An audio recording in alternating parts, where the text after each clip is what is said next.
Ugh, ads are such poop. Subscribe to Acast Plus now to skip ads and more for just $1 a month. Click the link in our show notes to learn how. And hey, we're on Patreon too. Your support helps cover the cost of running a podcast. For $2 a month, you can get early access to all our episodes ad-free, plus bonus episodes exclusive to Patreon subscribers only. Visit patreon.com/sacrilegious discourse to sign up now.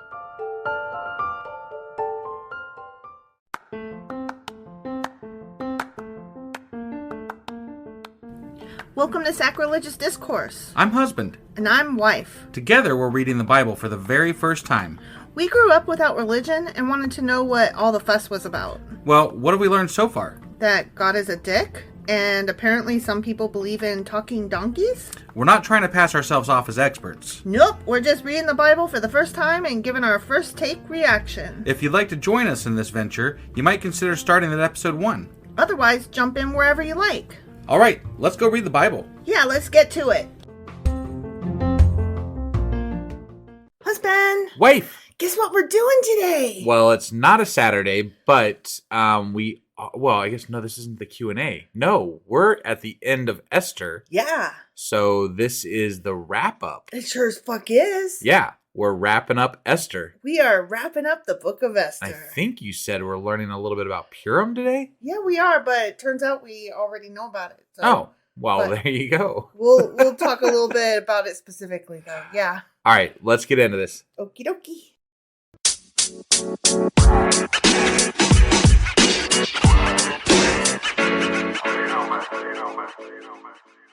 Okay, so to talk about Esther. Okay. So just a really quick little recap. Not rehash. Yeah. Recap. I mean, rehash, recap, whatever. Esther is a young Jewish woman living in Persia during the Babylonian exile, right? She finds favor with King Xerxes, becomes queen, and the most important part, risks her life to save the Jewish people from destruction. Yeah. When the court official Haman persuades the king to authorize genocide against all the Jews of the empire. Didn't take that much persuasion. No, but that's basically the gist of the story. Right. Okay. Themes include the preservation of Jewish identity while ensuring survival amid cultural pressures and hostile enemies in a foreign land. Got it. Okay. Yeah. And the purpose of the book of Esther is to keep alive for later generations the memory of the great deliverance of the Jewish people during the reign of Xerxes. Okay. Yeah. And it's to commemorate the birth of Purim that as a holiday. Yeah. And the obligation for its continued celebration. Got it. So they invented a story about this to justify a holiday. Yes or no. Some of that stuff may have maybe kind of happened, and then the holiday is to... You're probably right. I mean, whatever. Any reason for a party is a good reason, right? Right. Sure. And it's a great spring holiday. Okay. Right? Yeah. So, the date of composition of the book, we've kind of talked about a little bit. But here's something that we hadn't discussed. Okay. The festival of Purim had been observed for some time prior to the actual writing of the book. Okay. So, the holiday was already there. Right. And if I recall, you said that the book was written in like 200 AD or 300 AD? Maybe. Okay. The absence of Greek words and the style of the author's Hebrew dialect suggest that the book must have been written prior to the Persian Empire fall to Greece in 331. So 331 AD or BC? AD. Okay. So it's sometime prior to that. Okay. Yeah. And the best guess is that it was written in the late Persian, early Hellenistic period, which would have been 4th century BCE. So is that 300s or...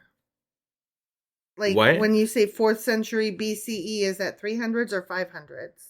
I thought BCE was before Christ. Like The before 0. Okay. So I get my, like, okay, if you say 19th century, that means 1800s, right? Right. So 4th century BCE would have been 300s or 300s, I guess. Okay, yeah. So I couldn't remember if it would go forwards or backwards. Do you understand what I'm saying? Sure. Okay. The important part here is that this happened before Ezra's return to Jerusalem. Okay. So that's the writing happened in 200 or 380, but the events are occurring in 500 years prior. Maybe. Approximately. Maybe. Okay. Not sure, honestly. All right. Well, the only reason I was asking and trying to nail you down on it is because some of the wording with regard to the words they used for Esther are very. You mentioned it when we were reading that they were very Christ-like. Mm-hmm. And it had, like, if they wrote it in the 200 to 300 time period, that would have been when Christianity was coming to power and rise. Right. And so it's interesting the wording that was used. Yeah. To write that, I guess, Yeah. if that's the case. That's the case, it's hard to say. I mean, okay. I don't know. I gathered all of this from various sources, not just Wikipedia. Right. So, that makes it a little bit guessy. There's no actual nailed down date, but some people might guess around 200 to 380 when it was written. Yeah. With the occurrences happening 500 years prior. Exactly. Approximately. Exactly. Okay. So the author, we don't know who wrote it. Right. Right. But we can guess a few things. Okay. Based on the story itself. Yeah. Okay. The emphasis on the origin of a Jewish festival and the fact that there's so much Jewish nationalism throughout the story make it clear that the author was obviously Jewish. Right. Okay. I mean, that kind of goes without saying, but does it though? I mean, Right. It could have just been a scholar or a historian, but it was definitely a Jewish one. Right. Whoever it was. Sure. Okay. Also, the fact that they're sympathetic to the Jewish cause and not the Haman or Xerxes. Yeah. You know what I'm saying? Yeah, that makes it's definitely written by Jewish. Yeah. Yeah. So they can guess that just based on the slant of the story. Sure. Okay, the other thing is the author's knowledge of Persian customs and the setting of the story in the city of Susa and the absence of any reference to conditions or circumstances in the land of Judah during that time suggests that he was a resident of a Persian city. Okay. So he was a Persian Jew. Got it. Okay. Yeah. So that's pretty much what we can say about the story and the author of the story. Okay. Okay. So now let's talk about Purim, the holiday. Yeah. Itself. It's a Jewish holiday that commemorates the saving of the Jewish people from annihilation at the hands of an official of the Persian Empire named Haman, as recounted in the book of Esther. Okay. That is literally what the holiday is. Got it. Okay. This year it fell on sunset 6 March through nightfall 7 March. So we just missed it. Got it. Okay. So if we But it's good timing for when we were reading this book. Yeah, absolutely. So. Absolutely. But if we want to celebrate it next year, it'll be sunset the 23rd of March through nightfall the 24th of March. Okay. Okay. So it's based on lunar stuff, maybe? Yes, because it falls on the 13th day of Adar. Okay. So. Which were based on celestial beings moving. Kind of. They have a 13-month. Got remember? It. Okay. So it takes some adjusting. Different. Yeah. Right. Okay. Yeah. One thing that's really interesting is that, remember I said the 13th of Adar? Yeah. In some of the other cities, the fighting lasted an extra day. Right. So it would be celebrated on the 14th or even 15th. The only one that they said that it lasted an extra day was the main city there. Mm-hmm. The rest of them were only one day. Right. So there are still 2 cities in that area of the Middle East that they celebrate it on either the 14th or the 15th of Adar. Okay. However that translates. Here. Sure. So they will not always celebrate it on the same day that American Jews or United Kingdom Jews or, Right. any other, like everybody has it a little bit different. Sure. Okay. It's celebrated among Jews and there's a whole list of things that they do. Okay. The exchanging of gifts of food and drink, and even the poorest Jew is expected to give food to somebody else. Got that's it. Poor. Got it. So even the poorest There's no has to excuse. give to You the got to poor. give food. Yeah. Donating charity to the poor. That Right. goes along with the exchanging of gifts and food. Sure. And drink. They eat a celebratory meal. They do a public recitation of the scroll of Esther, so they read it aloud. Okay. And they recite additions to the daily prayers and the grace that comes after meals. Yeah. Which they do a grace after meals, not before meals, as we do. Got it. Here in America. Right. The Christians do anyway. Sure. The before every meal. Yep.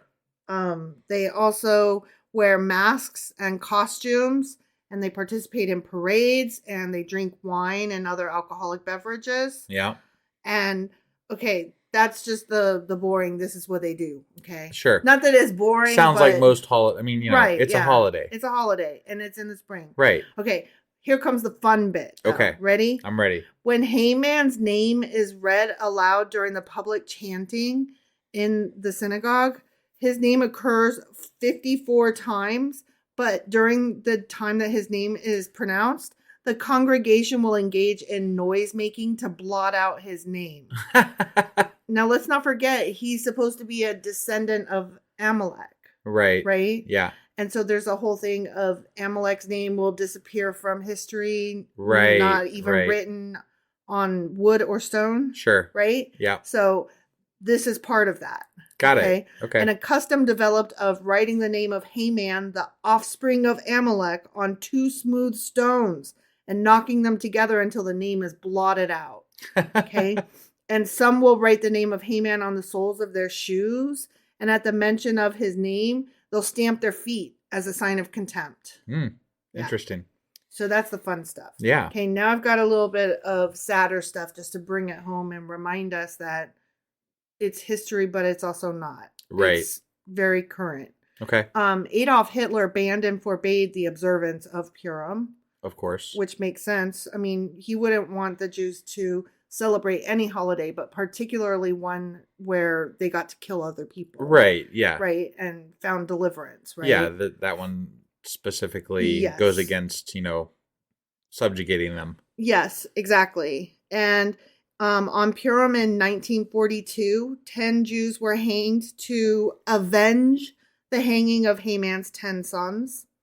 And in a similar incident in 1943, the Nazis shot 10 Jews from one of the main ghettos. And on Purim Eve that same year, over 100 Jewish doctors and their families were shot by the Nazis. And the following day, Jewish doctors were taken and shot. And then in 1942, on Purim, the Nazis murdered over 5,000 Jews, mostly children, in just one ghetto. Jesus Christ. Yeah. And all of the victims were shot and buried alive by the Nazis. So they weren't shot to kill, they were shot to maim. To maim and cause pain and then buried alive. Wow. Yeah. And still, even knowing that all this was going on, in the face of all this, the Nazi regime was defied by the Jews. Mm-hmm. And Purim was celebrated in Nazi ghettos everywhere and outside the ghettos as well. Gotcha. Like anywhere there was a Jew, period, the end. Purim was definitely being celebrated during this time period. Not just as the holiday itself and but not just as spite, what it meant, basically. but out of spite and as a show of strength right. and a way of fighting back. Right. I mean, there was no winning for them, so. No. So they were doing like what we read about. They were like, I will remain true to my faith, loud and proud, and I will go down a martyr if that's what need be. Right. Which there is something extremely admirable about that. Yeah. No, definitely. So, had some fun, but wanted to end it on a serious note just to, remind us that the holiday is both old, but also current today. Well, and we don't talk about it much, but I mean, the Nazi Holocaust of the Jews is a tragedy that will never be forgotten by this world. It's a stain on humanity. And as much as we make fun of Judaism in the Bible, it does not mean that we dislike Jewish people or, I just wanted to clarify this as we're talking about this, because it's something some people can misconstrue how you talk about somebody in one way and make it about something else. Well, it's come up more than once that we've been concerned that somebody might believe that we're anti-Semitic based on the fact that we're making fun of these things in the Old Testament. Right. That, just by stint of what it is, we're making fun of, like you said, Judaism from the Bible. No, and if I'm speaking from my now self and my now view of Judaism and the Jewish people, I think they're a very strong culture of people who... Very admirable people. Yeah, and I respect them very much. I don't believe in their God, right, and I think their God is ridiculous. Sure. But I think you can hold more than one idea in your head at the same time. For sure. But they've been through a lot of shit. But and at the same time, that doesn't mean I don't criticize them, because the whole stance of Israel in the Middle East, with regard to the Palestinians, I'm not usually on the Israeli side. As much as they are allies with the United States and we live in the United States, I don't generally agree with their actions in Palestine. I think you should be allowed to have admiration for people and still be unhappy with their actions. I agree. I mean...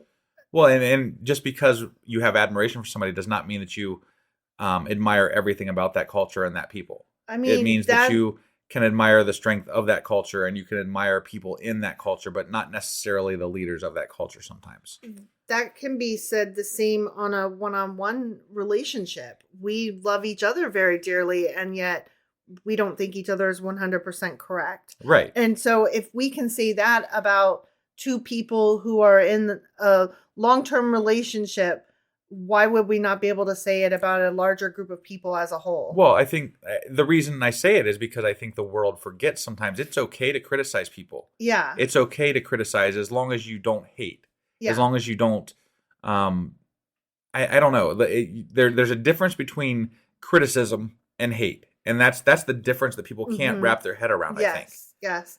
I can say that the Bible is silly and a lot of the things in it are silly without saying, and I want to genocide them. Whoa, hold on. That's really way too far. That escalated so far beyond the scope of what we're doing here. And so if anybody listening was under the mistaken impression that we are like anti-Jew, anti-Semitic, anything like that, you're listening to the wrong podcast. That's not who we are. Yeah. We are not. No, if I want to do anything with a Jewish person, it would be to sit down and talk to them about their religion and their culture. That would be would be fun interesting. To me.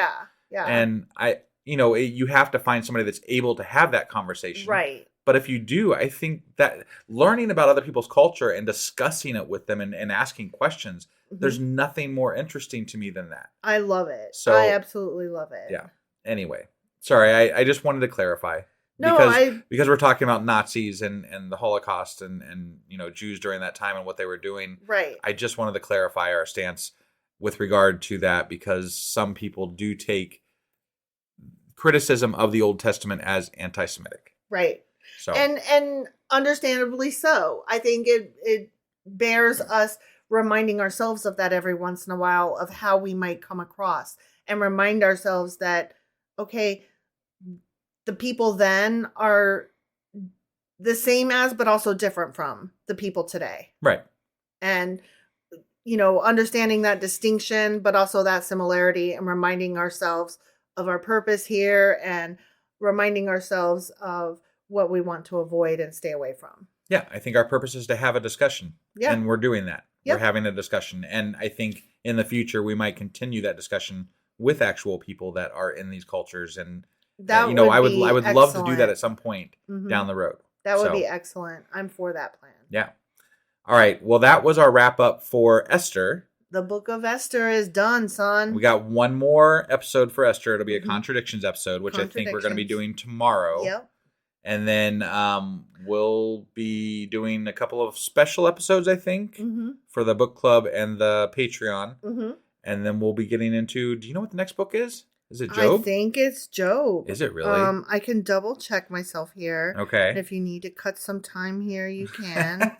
Cause I can just fill probably as we're going along here, because it doesn't look like it's going to take you that long. Esther, Job. Yep. Job. Job All is right. next. I'm excited about this. I know. I'm excited that you're excited, because I've actually read Job before. Yeah, I have not. So yeah. I know some about it, obviously, because it's a very famous book. Yeah. And actually, you've told me stuff in the past before we ever started this podcast about it. Yep. So, I mean, we know that God and the devil make a bet. Yeah. And you could just stop right there. Right. That's a good start, right? I'm excited. This was a good story, though. Esther was a good story. Esther was a good comparatively speaking to other stories in the Bible so far. I mean, it was a well-written story with lots of cliffhangers. And I was involved. Definitely. I definitely enjoyed this story. Yep. All right. Thank you, guys. And like I said, we'll be back tomorrow with our contradictions episode. Yep. Bye.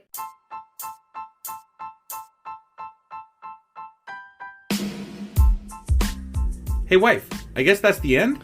But husband, that's just sad. It doesn't have to be. We are on lots of social media platforms like Twitter. Our handle there is sacrilegious_D. For D's nuts. Oh my God. Stop doing that. Anyway, we're also on Facebook, Instagram, and Pinterest. There's a link to all of our social media sites at our website. Ooh, we have a website? Yeah, it's sacrilegiousdiscourse.com, where you can also find a link to our merch shop. We have a merch shop? Yep, we have podcast-themed clothing, mugs, notebooks, and more, as well as an atheist and science-themed products. Wow, our fans should really go check that out right now. Definitely. They can get in touch with us by sending an email to sacrilegiousdiscourse@gmail.com. But before they do that, we could really use some help. Oh yeah? With what? Well, it's not free running the podcast, and we need some financial support in order to get better equipment, which will free up time so we can concentrate on our podcast and our fans. Okay, so what should they do? Head over to patreon.com/sacrilegiousdiscourse and sign up as a contributor on our podcast. Supporters there receive additional bi-weekly episodes that we record just for our Patreon members for as little as $2 a month. Also, we'd really appreciate it if you would like and subscribe on whatever platform you're using. And Apple Podcast reviews help us out tremendously. Like and subscribe. Leave an Apple review. Join us on Twitter. Support us on Patreon. That's a lot of instructions. Don't forget to say thanks. Thanks. Okay, bye.